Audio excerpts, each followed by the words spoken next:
Pemirsa, dunia kepolisian memiliki berbagai cerita, mulai dari prestasi dalam pengungkapan kasus hingga berbagai sorotan publik yang terjadi belakangan ini. Namun tokoh polisi kita kali ini hadir dengan cerita berbeda. Dan berikut di balik kisah akan mengajak Anda mengenal tokoh kita yang satu ini. Dunia kepolisian Indonesia mencatat satu nama dalam sejarahnya, sosok yang melekat dengan predikat positif karena perangai dan dedikasinya. Dialah Hugeng Iman Santoso. Polisi jujur, demikian orang menyebutnya. Bukan tanpa alasan, sebab semasa hidup ia memang terkenal sebagai aparat yang disegani dan dikagumi banyak kalangan, lantaran kejujurannya yang dijunjung tinggi olehnya. Alhasil, kiprahnya dalam dunia kepolisian tercatat bersih dari berbagai tindakan suap dan korupsi. Dalam perjalanannya, integritas Hugeng pertama kali diuji ketika dirinya diangkat menjadi Kepala Bagian Reserse Kriminal Sumatera Utara pada 1956. Kala itu, pria kelahiran 14 Oktober 1921 ini menolak rumah pribadi dan mobil dari Cukong Judi. Cerita hidup pria kelahiran Pekalongan ini dipenuhi dengan ujian yang semakin menguatkan eksistensinya yang memilih bersandar pada tiang keimanan yang kuat. Apa dan bagaimana Jenderal Hugeng berkiprah? Selengkapnya hanya di balik kisah. Terlahir sebagai putra sulung dari pasangan Sukaryo Atmojo dan Umi Kalsum yang berasal dari keluarga priayi, di mana ayahnya merupakan pegawai atau amtenar pemerintah Hindia Belanda. Tidak lantas membuat Hugeng menjadi sombong, bahkan ia banyak bergaul dengan anak-anak dari lingkungan biasa. Hugeng sama sekali tidak pernah mempermasalahkan ningrat atau tidaknya seseorang dalam bergaul bersamanya. Tumbuh dalam ritme yang menerapkan hidup disiplin, mengantarkan gerbang berkarirnya ke institusi kepolisian.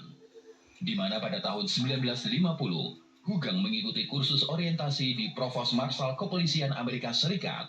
Dari sana, karirnya terus melesat. Dia pun menjabat Kepala DPKN Kantor Polisi Jawa Timur di Surabaya.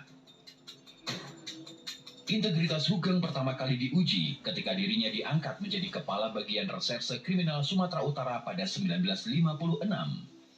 Kala itu, dirinya menolak rumah pribadi dan mobil dari Cukong Judi.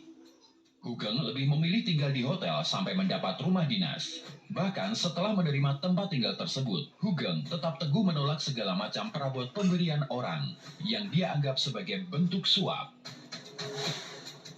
Dedikasinya yang tinggi dengan menjaga integritas, Hugeng pun dipercaya untuk mengemban berbagai jabatan strategis.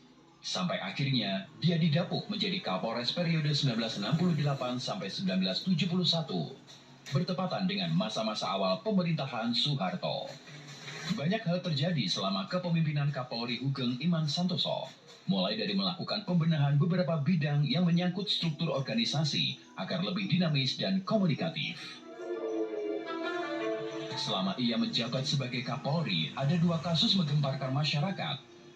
Pertama, kasus Sun Kuning, yaitu pemerkosaan terhadap penjual telur Sumarijem, yang diduga pelakunya merupakan anak-anak petinggi teras di Yogyakarta.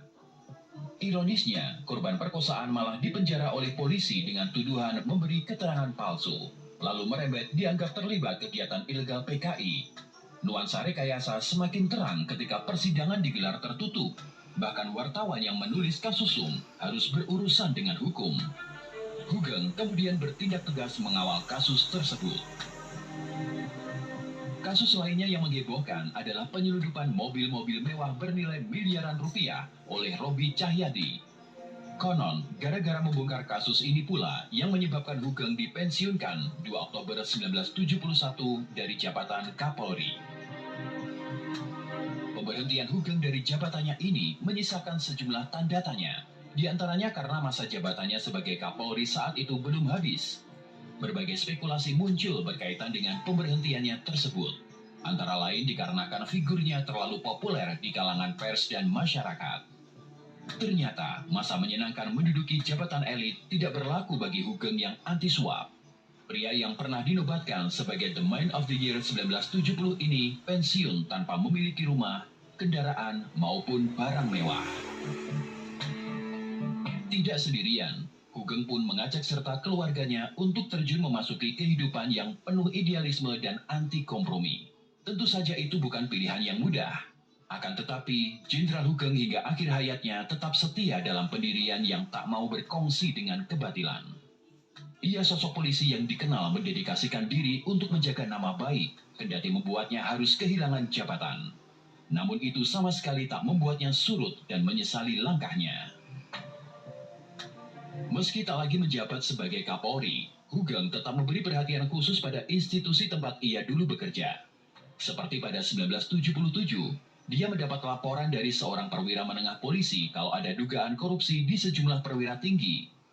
Atas laporan itu, Hugeng langsung mengirim memo kepada Kapolri saat itu, Jenderal Widodo Budidarmo. Isinya, Hugeng mengkritik habis-habisan perilaku polisi bergaya hidup mewah. Hingga akhir hayat pun, sosok Hugeng memegang prinsipnya. Ia bahkan berpesan agar tidak dimakamkan di kompleks pemakaman pahlawan Kalibata demi menghindari konflik, melainkan di pemakaman keluarga Parung Raya Bogor, Jawa Barat.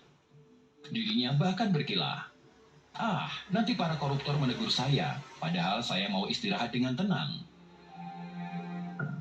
Polisi jujur yang dicintai rakyat itu pun wafat pada 14 Juli 2004 di usia 82 tahun, usai menjalani perawatan intensif di Rumah Sakit Cipto Mangunkusumo karena stroke yang dideritanya.